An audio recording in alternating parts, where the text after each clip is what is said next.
Namaste. Thanks for joining me for this blissful flow this morning. Um, Over the weekend, I have been thinking about Swami Satchidananda. And I think that why Swami Satchidananda came into the frame of my mind was because last week we focused on Sat Chit Ananda. And it was just this week, out of studying yoga all these years, that I put the connection between the mantra Sat Chit Ananda into that being Satchitananda's name. So last week, if you had joined me during that particular class, Sat represents absolute truth or existence. Chit represents absolute consciousness, understanding, and full comprehension of things. Basically, it's what Christ said is the peace that passeth all understanding. And then Ananda means pure bliss or pure joy. So Swami Satchidananda was given this spiritual name. And it's an energetic embodiment of non-duality. So over the weekend, I was talking about the motto or the mantra that Swami Satchidananda lived by. Now, going back to look at his history, he got embedded in yoga and meditation more so after he lost his wife. When his wife passed away, he decided to go be a student of Maharishi. Maharishi was the guru that the Beatles and a lot of other Westerners kind of went to study with in the 60s.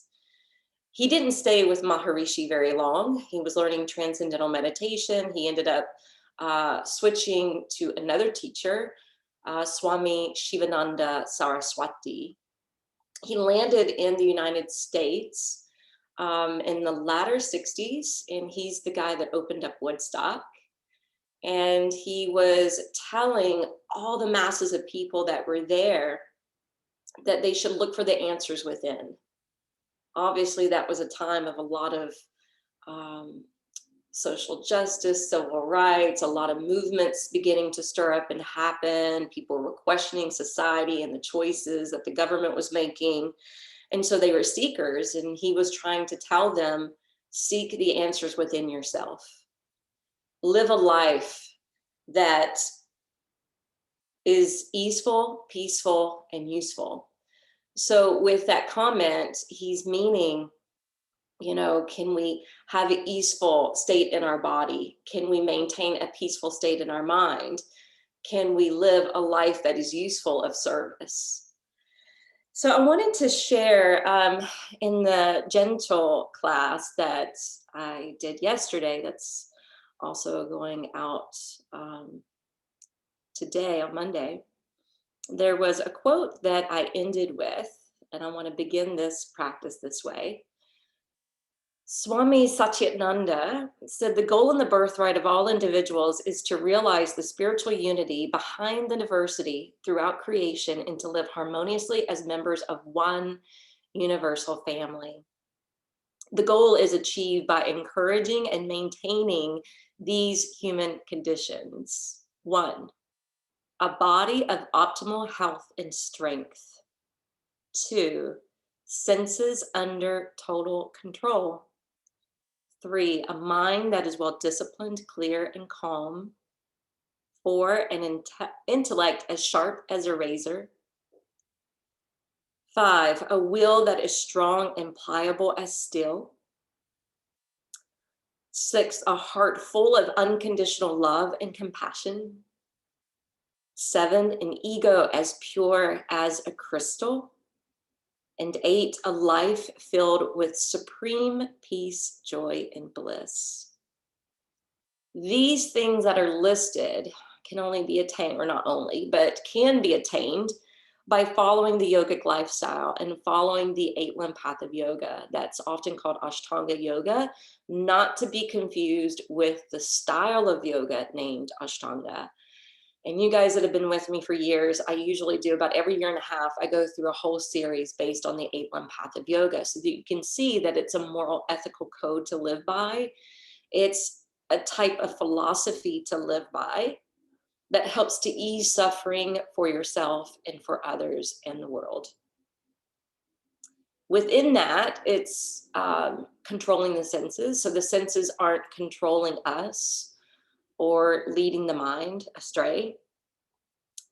We're always trying to tackle and move beyond the ego from a soul level.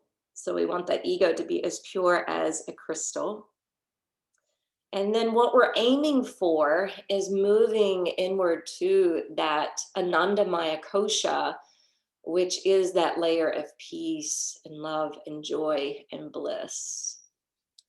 All right, so that's my Dharma talk for today. I'm going to meet you on the mat.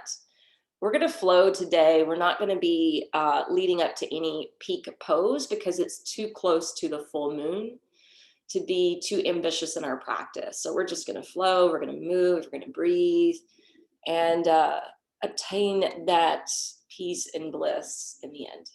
All right, I'll meet you on the mat.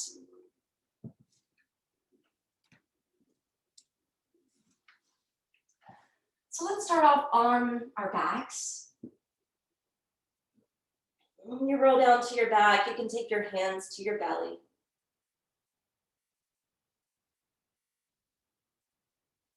Let this be a reference point to begin to notice how well you may be breathing.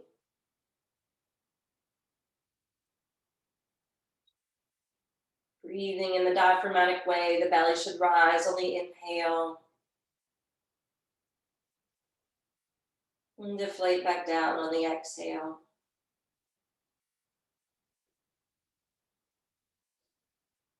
Take time to do this breath work because we are in this full moon energy that can make the minds a little restless and agitated. In time where the emotions can take over.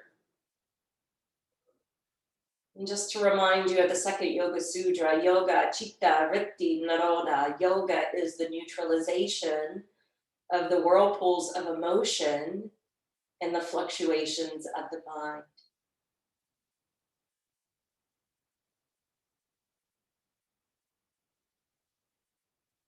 So your breath alone can help you to achieve that state.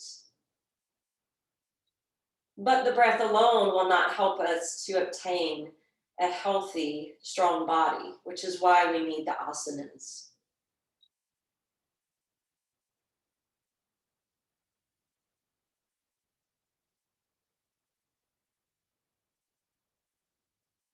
Continue to breathe and breathe well. Opening up the passageway of the breath so it has complete clearance to and from your lungs. You may notice at times where you're stressed or feeling emotional distress that it's hard to take a really full breath.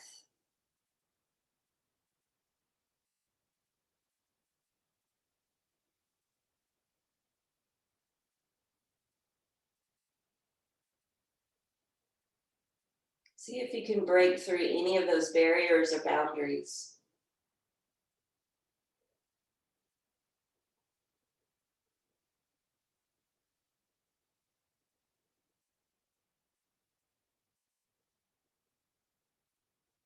Set your intention to use this motto by Satchidananda to be easeful, peaceful, and useful through the practice.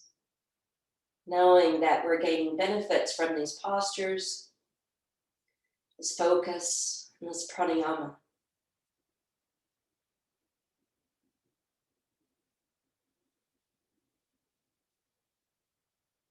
On your next in-breath, go ahead and travel the feet a little closer together. Place your hands, palms down alongside your body. Point your toes and inhale, uplift both legs skyward. Flex your heels and allow them to lower the legs back down. Inhale, point the toes and relift. Stay in command of your breath and to exhale, lower down. So try not to allow it to only be mechanical. Point the toes, synchronize the movement with breath. Once you bring it to the top, exhale, flex the feet and lower down through your heels. Let's do a couple more. This is strengthening for the hip flexors and the lower abdominals. It's strengthening to the quads and the hamstrings, and for not flaring the legs up and down. When you flex the feet, you'll feel a stretch through the calf muscles. When you point your toes, you'll feel the stretch through the peroneal muscles attaching to the shin. This time, let's go ahead and descend the feet all the way down to the mat. And then inhale, fly just the right leg up. Lace your hands behind your thigh. Pump that heel skyward, spread through the toes, and lift through the mound of the foot. Stretch out through the left leg. Press down through the back of that thigh, even though it may not feel like it's completely planted. And then check in with your flexibility. You might be able to slide your hands up the calf. You may be able to attach the peace mudra around the big toe. Paprika Uttanasana A.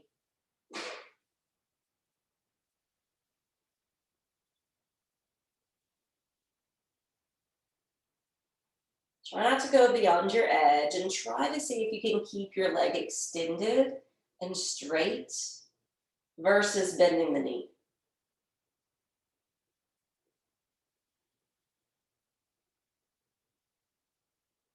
Now gently fan that foot just a few inches to the right. Bend the knee and let the knee kind of angle down towards the rim of your mat. Sole of the foot is facing in the air. Move into lightning boat pose by pointing the left toes and hovering it above your mat. Scoop the belly in, working those rectus abdominis muscles, peeling the backside of the head up, and shooting that left arm forward. This is a lightning boat pose. Now we're going to work a little bit more into the hip.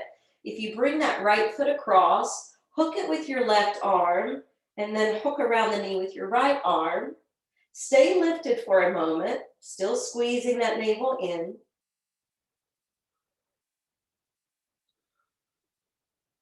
Now let go of the strength factor by sinking the left foot to the floor and see if it's possible to lower your head to the ground. This is a supine variation of our pigeon pose. Remember, you can always hold your foot and knee with your hands. You don't have to have the cradle hold. It's a good way to modify if you're feeling tight today. Let's take a cleansing breath in through the nose. Blow it out through the mouth. Gently peel the backside of the head back up. That requires you to contract your core and then lift and extend your left leg. On your next exhalation, let's go ahead and release out of that position. Take just a mini Shavasana. Notice where you feel the pockets of energy circulating. Gazing it up to your mind's eye. Direct it with willpower up to this reference point.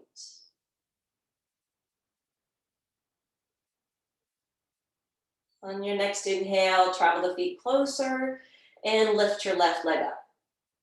Hook your hands behind your thigh. And then we're going to activate this leg more. Pump the heel up, spread the toes wide, lift through the mound of the foot.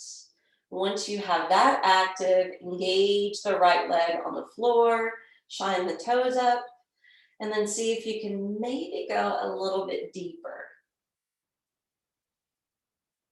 Be okay with the fact you may not be able to go deeper. Practicing that honesty with yourself is also part of the 8-limb path of yoga. Since I'm mentioning that today, it may just be the time to start to go over that again. It's always inspirational to go over the 8-1 path of yoga.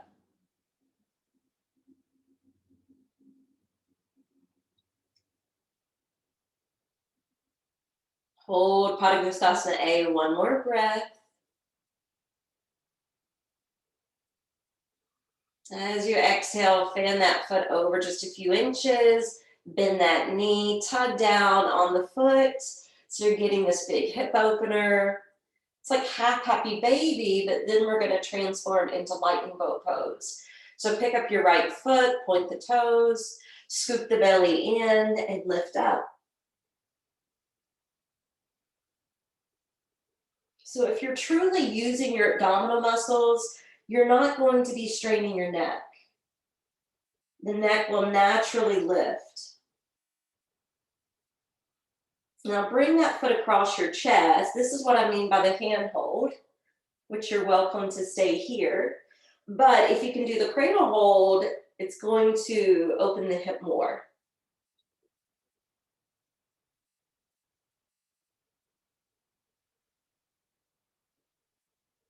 Now let's see if we can submit back down towards gravity, maintaining the hold of the left leg. Squeezing it in and up towards the heart. Try not to hold your breath. We hold the asanas, not the breath. Keep the breath rolling.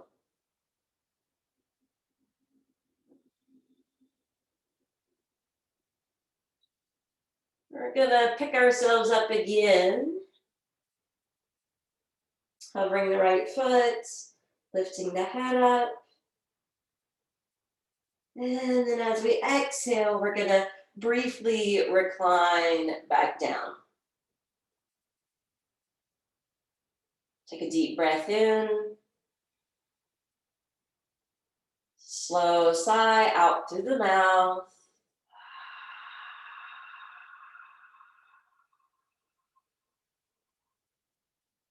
Now draw the knees in. And you can do this with your hands, or you can bring your arms into the goddess arms or wings arms and just work from your hips. Today, I'm just going to work from the hips. So as you inhale, you're going to splay the legs open.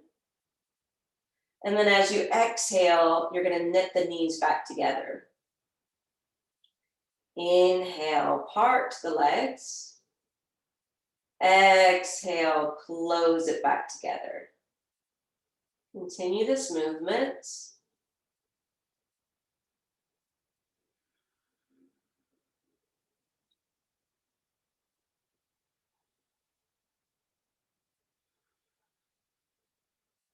Last one.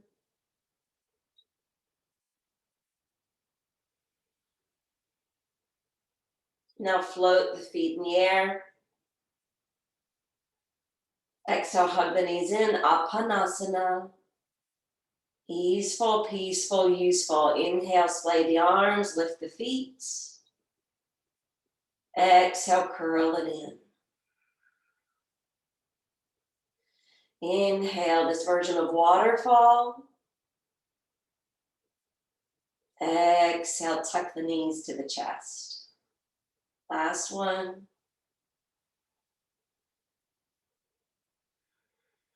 Now just maintain this position, being easeful, peaceful, and useful.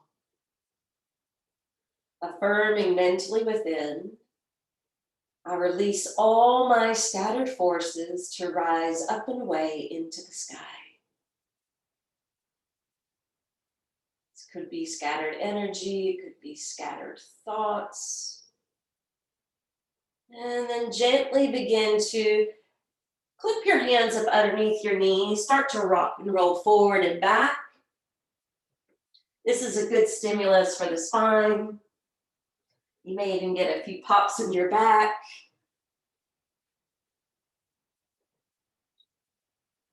And when you build up enough momentum, ground your feet. Use your hands to lift the buttocks off the floor, and you'll land in a standing forward fold. If that doesn't work well for you, then go ahead and come up to stand and then fold to Uttanasana so that you can join us. Let your head bow, let your arms dangle off the back. Your eyes can be open or closed.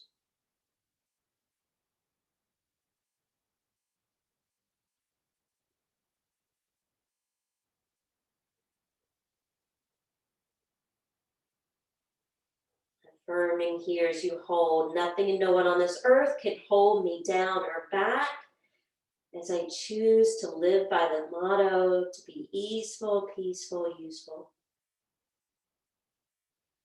Now travel the feet a little farther apart, about to either edge of your mat.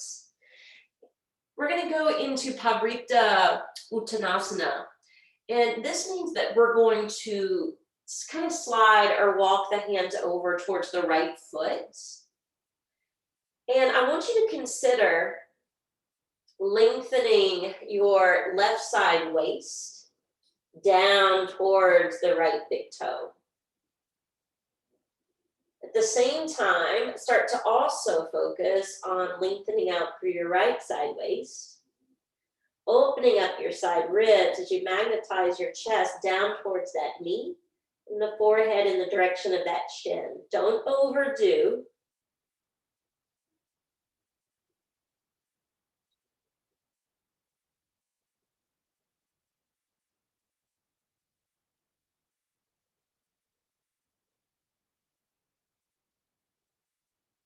One more breath.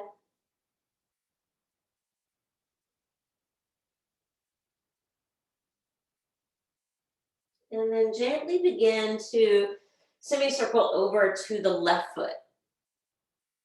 Lengthen down through both sides of your waist.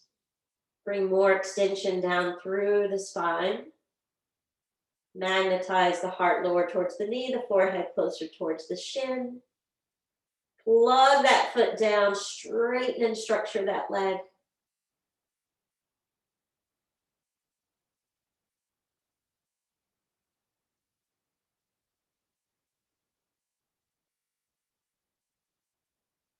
All right, now semicircle back around to the right. And we're just going to flow semicircle around to the left. Not holding it this time. Semicircle over to the right. Back to the left. And then come to center. Turn your heels in, your toes out. Start to drop into Malasana Squats. Now I want you to see the similarity of this pose with stirrup or tree frog, what we did on our backs before. But now notice the difference in sensation. In a whole different relationship with gravity. Let your tailbone drip in that direction. Let the crown of your head rise up towards the heavens. And we're going to take this into a twist. So if you take your left hand and set it off to the side of that left foot, your arm is pushing into that knee, which externally rotates the hip. And then sail that right arm skyward. It's not a deep twist. Exhale, now bring the right hand down. Press that arm to lean that knee back and sweep the left arm skyward.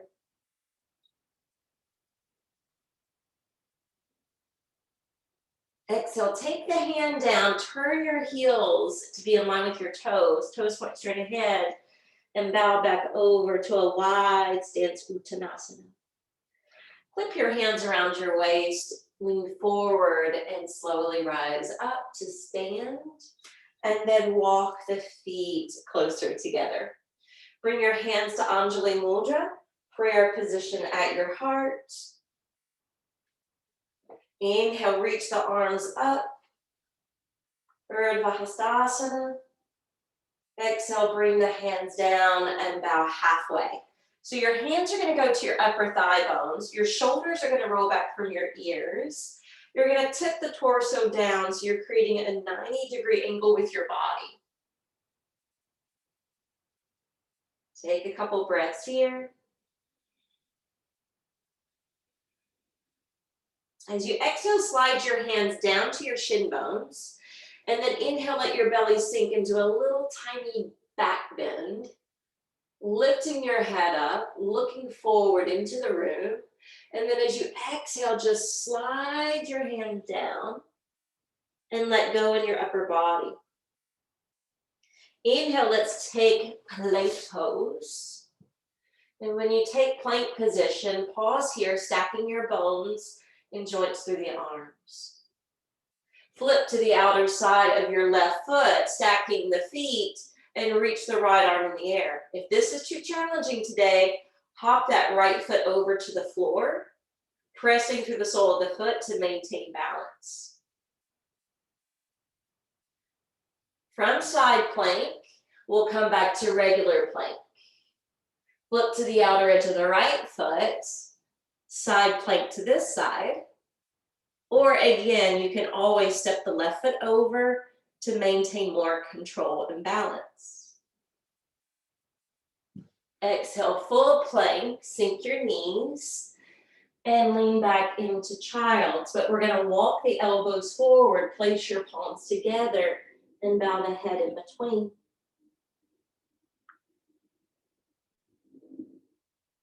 Remembering the motto, easeful, peaceful, and useful.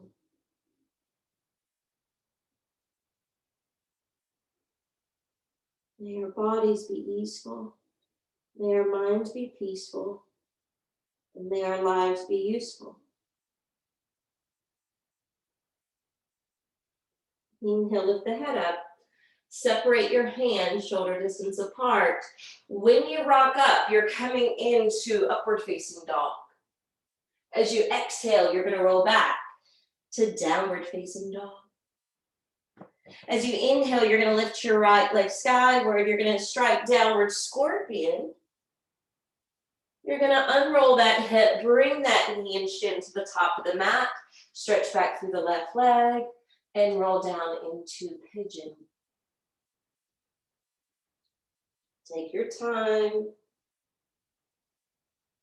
This past week had some pretty intense energy swirling. If you encountered any type of stress, it may be showing up in your body.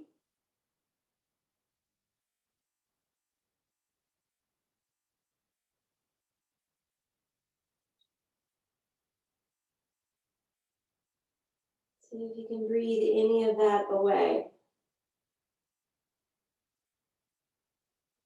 Especially if it's located in this hip.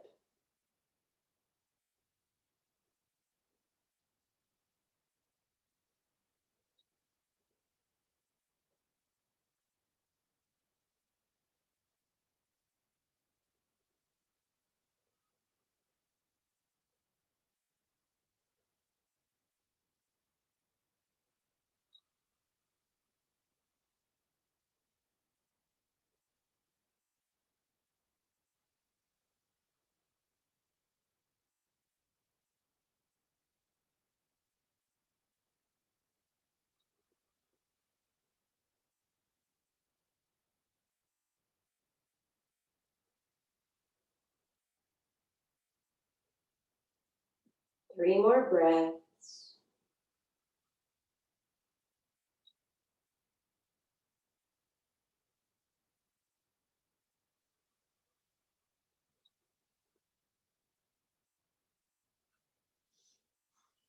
On your inhalation, slowly begin to back out of that position, and you're going to twist to your left. Now, this may be all you can manage, but if you can, pick up the back foot, take your left hand to the big toe side, and maybe just catching and holding is plenty. Maybe using that arm to draw the heel closer towards your body is a possibility. This is a variation of mermaid. There's another more advanced phase you can go in that I usually demo, but I can tell by the way this feels I shouldn't do anymore. So if you know that extra step, go ahead and take it. But remember to stay mindful and aware of what's beneficial in the now moment.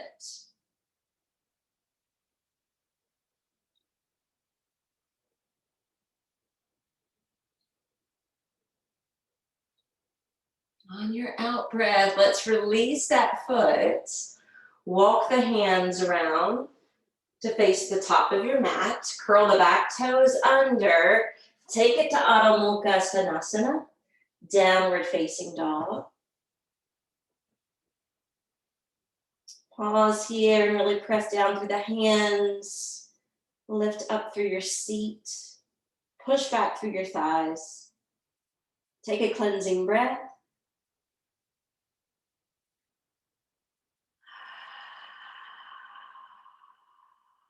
Inhale, left leg lifts, and then strike downward scorpion. And when you're ready, unroll that hip, bring that chin just behind your hands, and slide your right leg back. When you're ready to drop into pigeon, Rajakapotasana, go ahead and melt on down.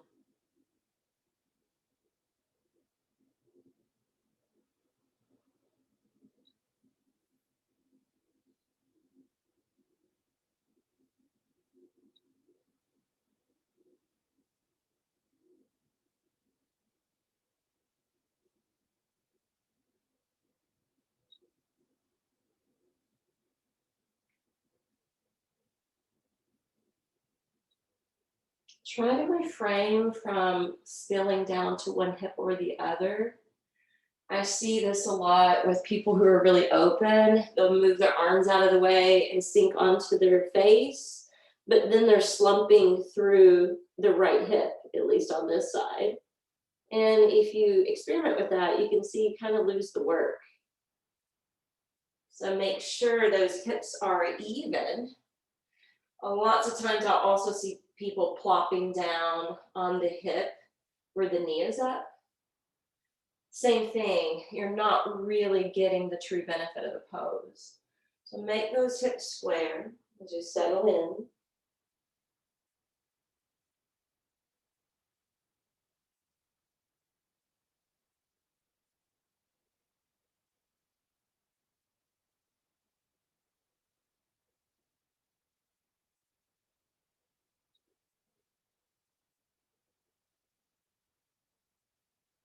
Keep controlling your breath.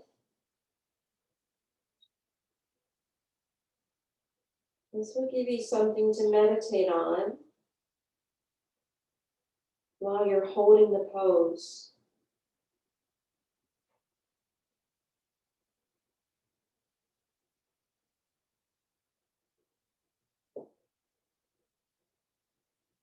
On your next inhale, we'll gently start to lift.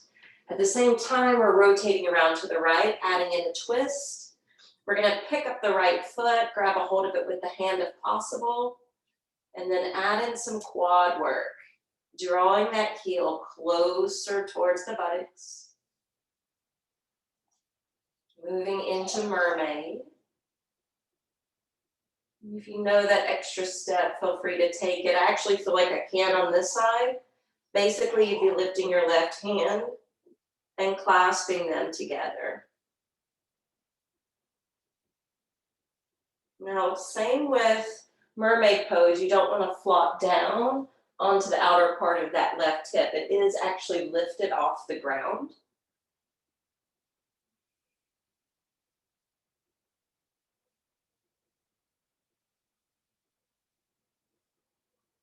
One more deep breath. Let the exhale release the foot and turn you back around. Let your inhale curl the back toes under and return you to downward facing dog. Stretch up through your sideways, create space between each vertebra. When you're ready, look forward. You can float the feet forward or take a giant step with one foot and then join with the other. Landing in Ardha Uttanasana and then exhale, bowing out. Try to keep the backside of the knees open, the crown of the head facing the floor. On your next in-breath, go ahead and Come all the way up to stand. Exhale, bring hands together and down to the heart. Moving into our next sun sal. Inhale, reach the arms overhead. Exhale, fold halfway down. We're coming into this jackknife pose today. Shoulders roll back from the ears, elbows squeeze in, belly tucks in. Keep your legs strong. Body at a 90-degree angle. And slide your hands to the shins. Sink the belly, but lift your head and heart. A little micro back bend here. And then as you exhale, release.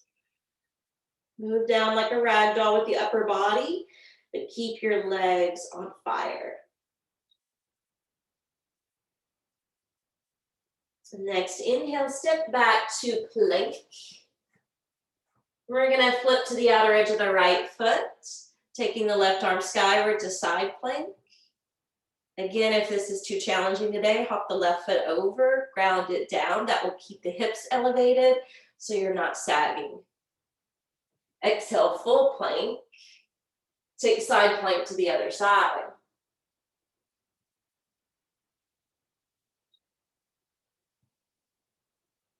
Where's your breath better? Exhale, full plank. Lower the knees, come back towards child's, but we are bringing the hands to prayer position.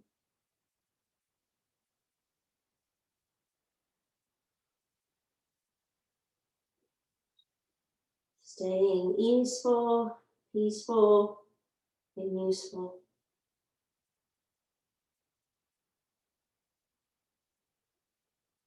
Sometimes when we meditate on the breath, we imagine a gem or a diamond sitting at the heart.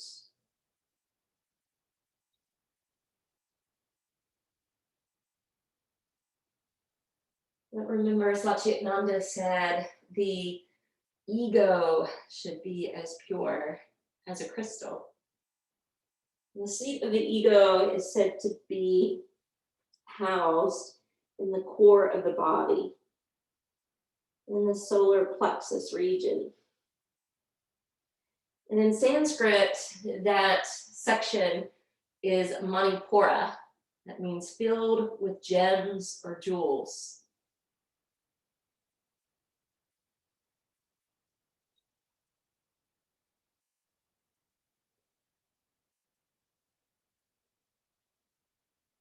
Maybe affirming I release from all outer involvements into my own inner haven of peace. Now we're going to stretch the arms out in front of us. We're going to rock up and take upward facing dog. We're not doing chaturangas today. As you exhale, curl the toes under, rock and roll back, downward facing dog. As you inhale, we're going to lift the right leg skyward. We're going to move towards downward scorpion. But as we unroll that hip, we're going to step the foot all the way to the outer edge of the right hand. We're going to keep the back knee up today.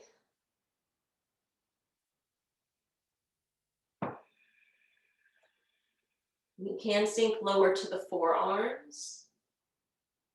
I'm choosing to stay on the stilts of the arms. This way it's a little bit more in line with easeful, peaceful, useful.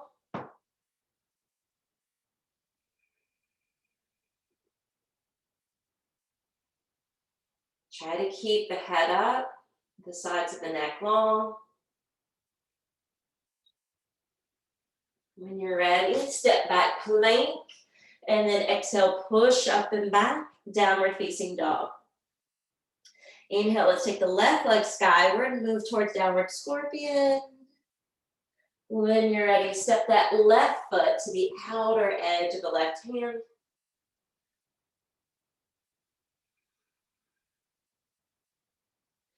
When we're being active, the toes point the same direction as the fingers, and the knee hugs in close to the shoulder.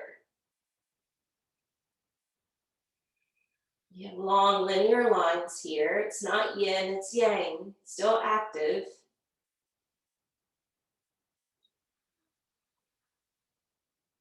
Inhale, step back, plank. Exhale, Adho Mukha Svanasana.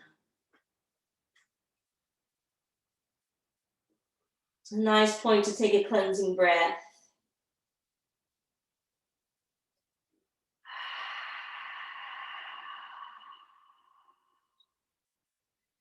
Inhale, stepping or floating to the top. Exhale, bowing out. Pausing in your Uttanasana, your standing forward fold. Inhale, coming all the way up to Urdhva Hastasana. Exhale, Samastitihi. One more, sun's out. Inhale. Exhale, fold halfway down. Shoulders back from the ears. Thighs pressing back. Feet pushing down. Exhale, slide your hands to the shins. And then inhale, lift your head and heart. Exhale, just roll down, belly first, chest second, face last. Inhale, take it to plank position. Get your limbs long and strong. Turn to the outer edge of that left foot, stacking the legs and ankles, side plank.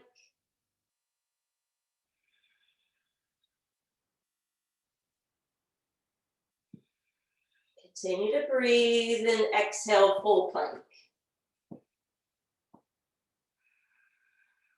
Breathing in. And then turning to the outer edge of that right foot. Vasistiasana.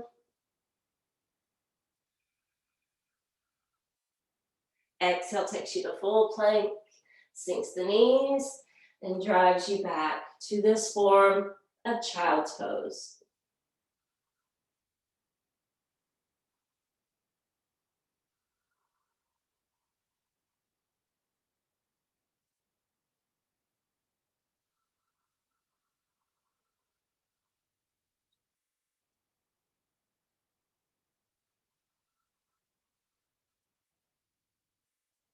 Inhale, slide your hands out and apart.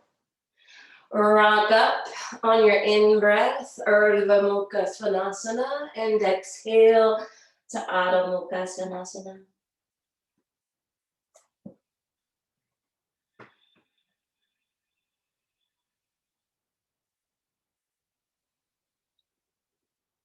Next, inhale, let's lift the right leg skyward, move towards that downward scorpion. When you're ready, unroll. Take your right knee straight down the middle of your mat, so it's facing forward. Stay lifted because we're going to tuck the left knee underneath that. Separate your ankles and sit back in between your feet. All right, working into the hips today. Since the hips go into the element of water, and the water element is all tied in with the moon, lift up energetically through the crown. Travel the hands forward, start to still down. And it's okay if you need to keep a more neutral or flat back. It's also okay if your spine or disc are healthy to round out.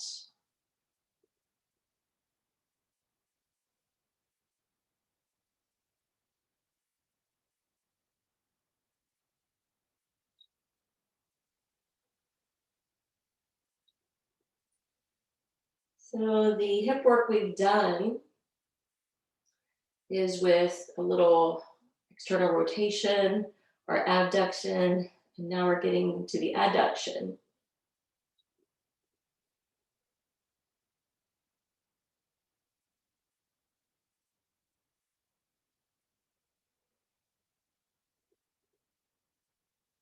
Good time for a cleansing breath.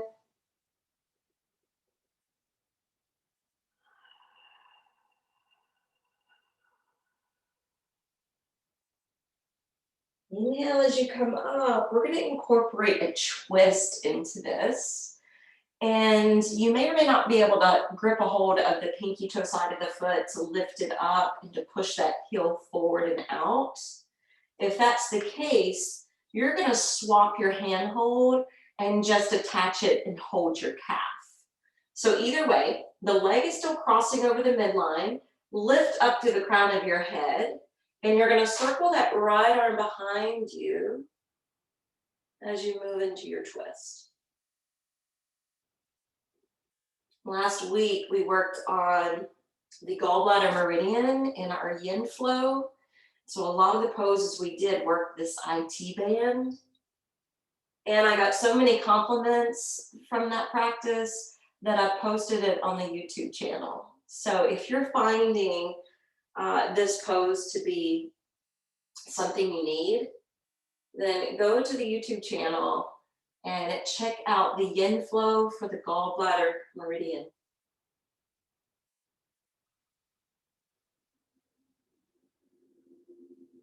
One more breath. As you exhale, bring that hand around, and you're going to take your hand hold to the knee or the foot, or the cradle hold, like we did supine in the early part of the practice. We're going to do cradle to leg pose, which is where we lift up, but then we squeeze that shin in closer to the heart. Inhale, lifts in the spine. Exhale, squeezes it in. And you can even rock the baby side to side.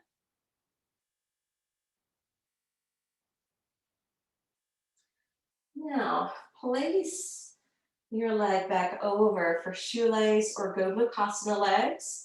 You're going to come forward and restack on that right knee.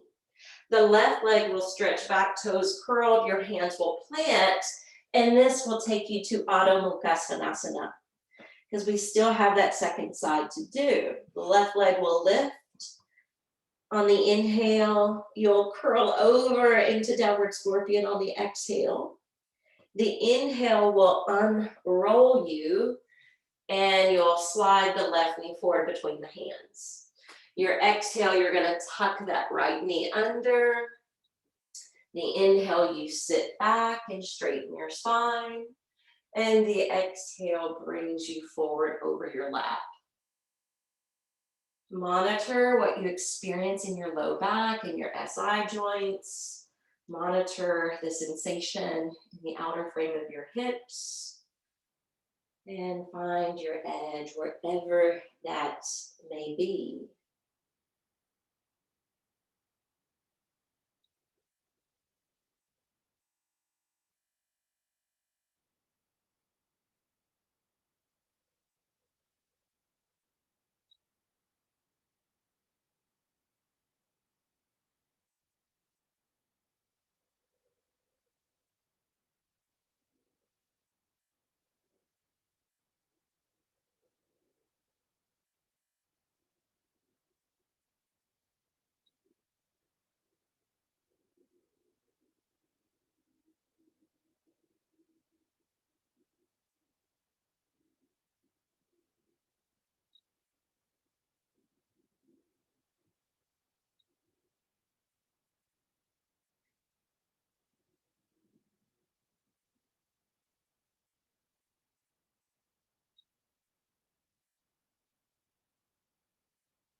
On your next inhale, we'll start to build back up.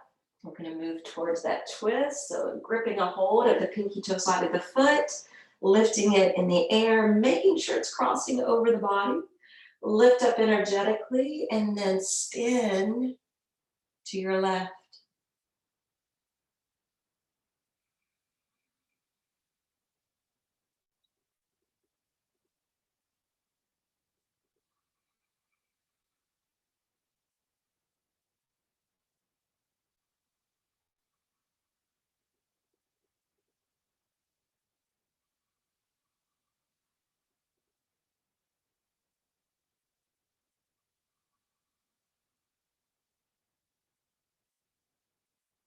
Let your breath be easeful, peaceful, and useful. And then exhale, unwind from that position. Crossing that leg back to Gomukhasana or shoelace legs. Shifting forward to lower the knee down, palms down, right foot stretches back, toes curl, taking you again to downward facing dog. Now from Adho Mukha Svanasana, instead of closing out the sun sal, we're actually going to lift the face and just look down, and we're going to bury the arms down.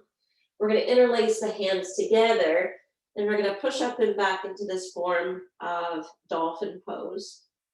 The head stays off the floor. This is a lot of work for the triceps and deltoid, so if it's too much, you can hold down dog instead.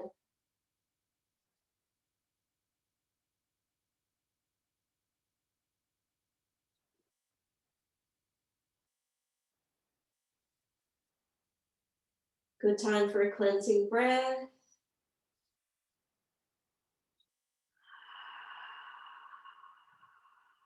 We're going to sink down to the knees.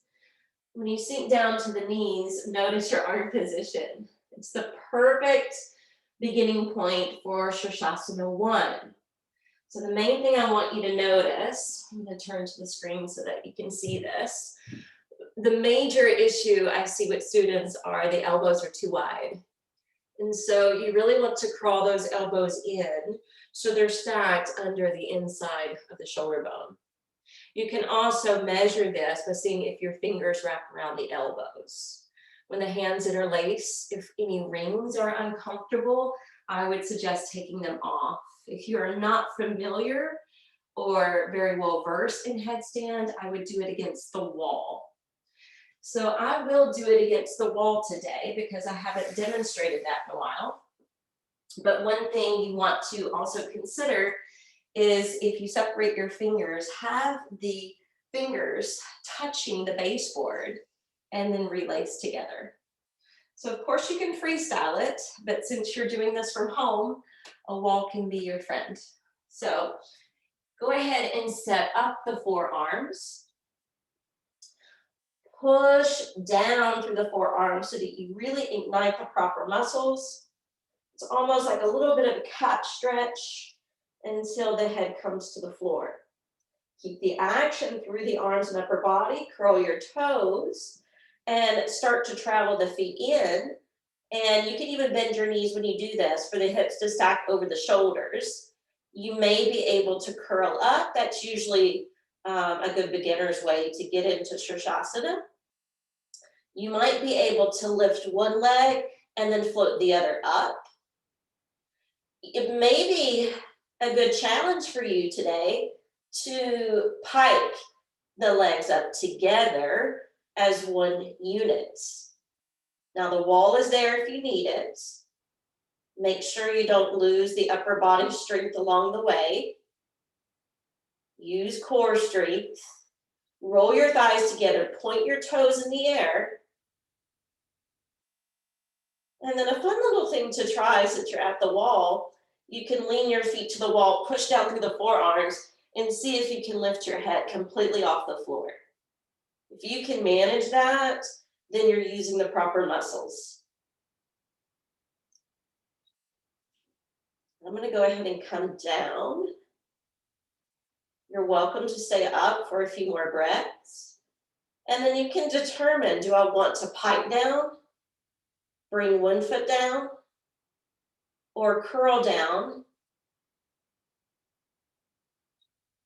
Either way, once you come down to the floor, take child's pose.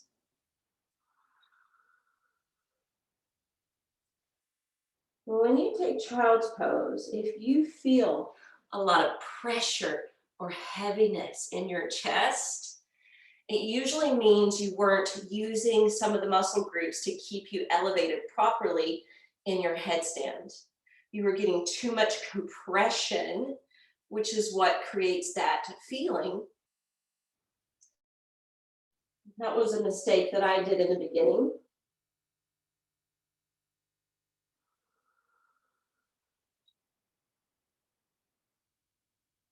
Few more deep breaths.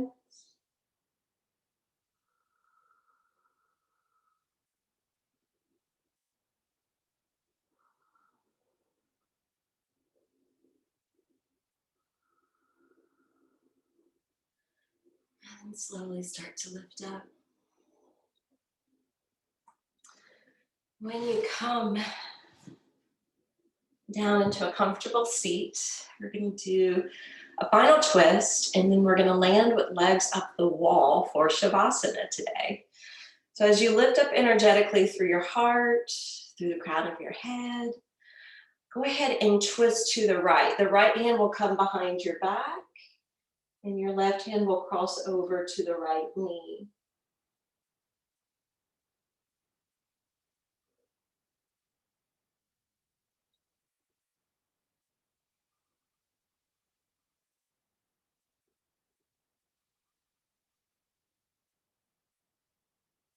Inhale, lift up energetically. Exhale, unwind from the twist momentarily.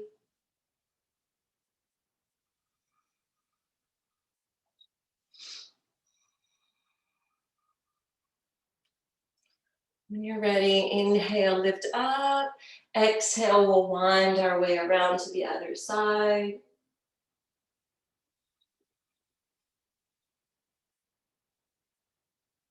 Affirming here as you hold.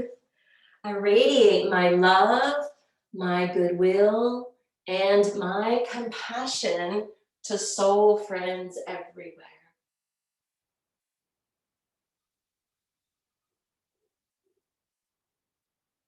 Inhale, unwind.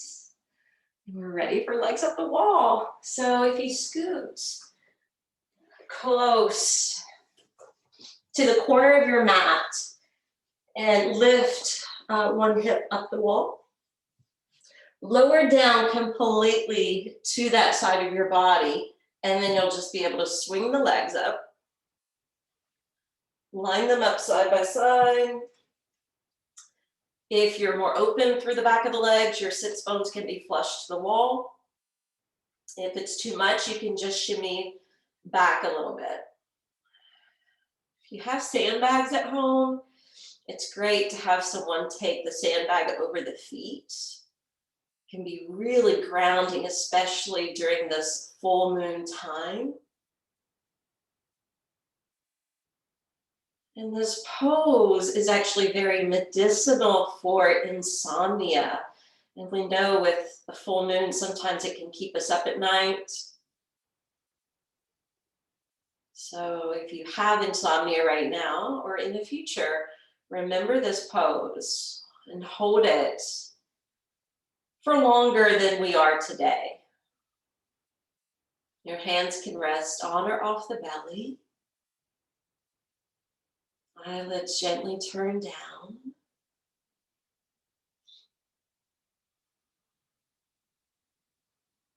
This is not only good for grounding and being medicinal for insomnia, it's good for our circulation, stabilizing the pelvis, and it can be calming to the mind. So let this be easeful, peaceful, and useful.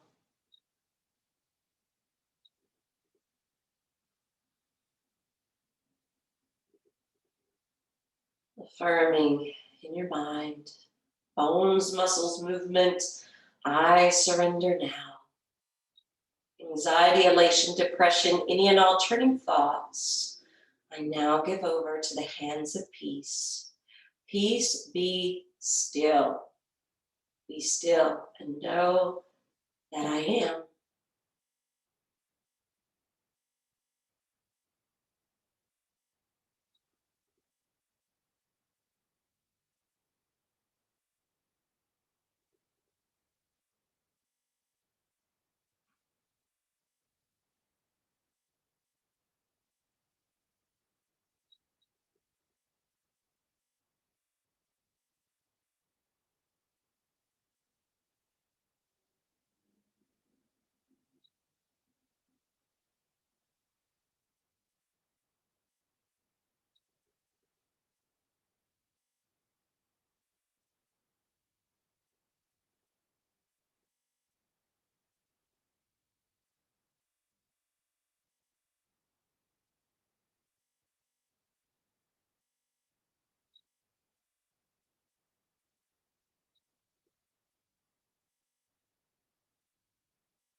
Check in if you feel like you need a longer Shavasana.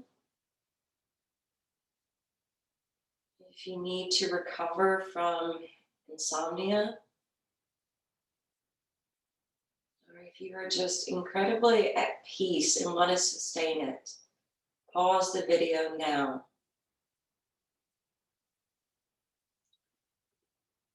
If you're ready to end this practice and exit out, slide or walk your feet down the wall.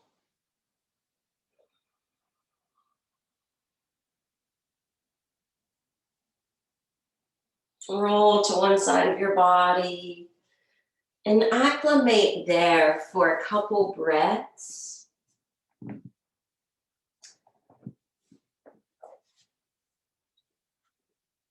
And then when you're ready, feel free to come on up.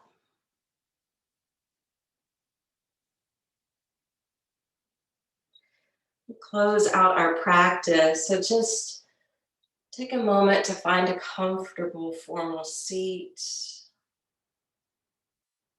Flip your palms open.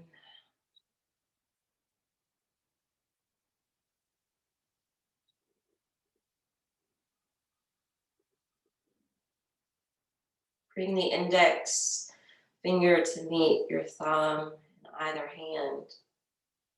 Or the Jnana hand mudra representing wisdom.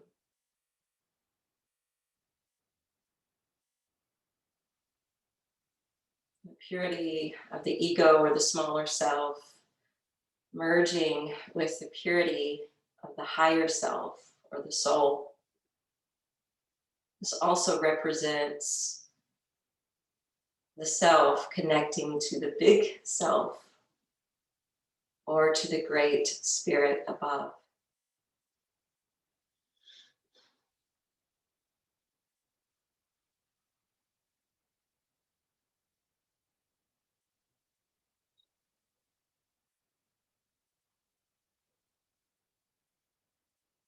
My hope is that this practice will help to bring you some ease in your body, some peace in your mind,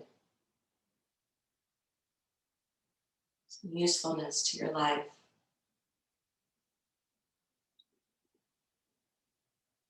Bring your hands now to Anjali Mudra, prayer position at your heart. This gesture that represents grace and gratitude, humility and reverence. May we all stay connected to the heart of hearts.